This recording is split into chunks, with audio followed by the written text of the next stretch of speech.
Hi everyone, welcome back to the my channel. My name is Anil और node JS की इस video के अंदर हम ये देखने वाले हैं कि हम एक मॉड्यूल कैसे बना सकते हैं नोड जेएस के अंदर और नई फाइल्स कैसे क्रिएट कर सकते हैं। राइट, तो वो तो आपको पता ही है। देखो कि ये तो कभी पॉसिबल हो ही नहीं सकता कि आप एक प्रोजेक्ट बनाओ और वो एक ही फाइल में कंप्लीट हो जाए। ठीक है, तो ऑब्वियसली उसके अंदर कॉमन फाइल्स अलग होंगी, कॉमन फंक्शंस अलग बनाने पड़ेंगे, पूरा फाइल स्ट्रक्चर फोल्डर स्ट्रक्चर पूरा बनता है ऑब्वियसली। सो अब क्वेश्चन आता है कि हम एक फाइल और कैसे बना सकते हैं, वो फाइल बना के एक इसी फाइल के अंदर कैसे इंपोर्ट कर सकते हैं। मान लो कि हमने कॉमन कुछ फंक्शंस बनाए हैं, उसको इंपोर्ट करना चाहते हो एक से ज़्यादा फाइल के अंदर, तो हमें अलग फाइल बना के इंपोर्ट करनी पड़ेगी। राइट, वो कैसे कर सकते हैं सो देखते हैं इसके अंदर। तो सबसे पहले मैं एक और फाइल बनाता हूँ। सो लेट्स से मैं फाइल का नाम रखता हूँ other.js और इस फाइल के अंदर मैं एक एनोनिमस फंक्शन बनाता हूँ। एनोनिमस फंक्शन क्या होता है हमने पिछली वीडियो में देखा था, लिंक डिस्क्रिप्शन बॉक्स में दिया हुआ है, वो पढ़ लीजिएगा क्योंकि बहुत ज़रूरी है एनोनिमस फंक्शन क्या होता है इसके बारे में जानना, अगर आप नोड के साथ काम कर रहे हो तो, क्योंकि एनोनिमस फंक्शन हर जगह यूज़ होते हैं। सो स्टार्ट करते हैं। सबसे पहले मैं एक वेरिएबल ले लेता हूँ या फिर कॉन्स्टेंट भी ले सकता हूँ। सो लेट्स से मैंने इसका नाम रखा अदर। मैं कुछ और भी नाम रख सकता हूँ बट मैंने अदर रख लिया क्योंकि फाइल से इसके सिमिलर है। ठीक है, और इसके अंदर मैंने रख लिया फंक्शन। इस फंक्शन को मैंने बनाया और ये फंक्शन यहाँ से रिटर्न कर रहा है 100। ठीक है, सो अब मुझे इस फंक्शन को डेमो वाली फाइल के अंदर यूज़ करना है। तो सबसे पहले क्या करूँगा, सबसे पहले तो मुझे पुराना कोड है ना इसको हटाऊँगा। ठीक है, और ये वाला कोड भी हटाऊँगा और यहाँ पे एक वेरिएबल लूँगा। उस वेरिएबल का कुछ भी नाम रख सकता हूँ, लेट्स से अदर रख सकता हूँ या फिर कुछ भी नाम रख सकता हूँ, इज़ टोटली अप टू मी।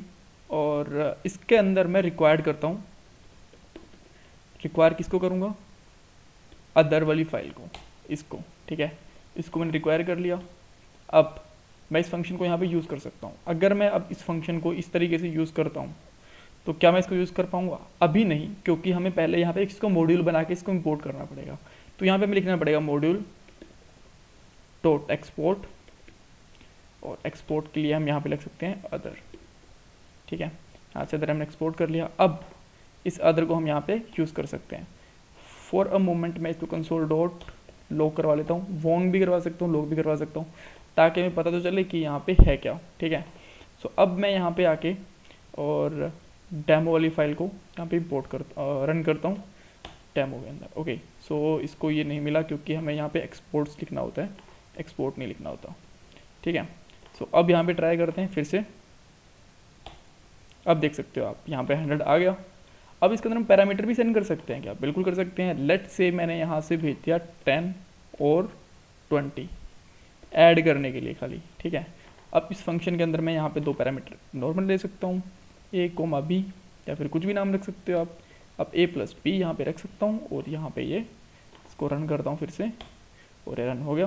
तो इस तरीके से हम मॉड्यूलर अप्रोच यूज़ करते हैं नोड जेएस के अंदर, क्योंकि एक फाइल के अंदर तो पॉसिबल ही नहीं है। अब मान लो कि हमें कुछ कॉमन फंक्शंस बनाने होते हैं तो कॉमन फंक्शंस के लिए अलग से फाइल बनाएंगे, अलग अलग एपीआईज बनेंगी बहुत सारी, उनके लिए अलग अलग फाइल्स बनेंगी। ठीक है, आने वाली वीडियोस के अंदर हमें और भी फाइल्स बनानी पड़ेगी, सो वो देखते रहेंगे साथ साथ कि हमें कैसे बनानी है। बट सारी सारी ऐसे मॉड्यूलर अप्रोच से ही बनेगी। इसको मॉड्यूलर अप्रोच कहते हैं एंगुलर के अंदर और जावास्क्रिप्ट में भी और नोड के अंदर भी। ठीक है, so thanks for watching this video. Channel को सब्सक्राइब करना मत भूलेगा।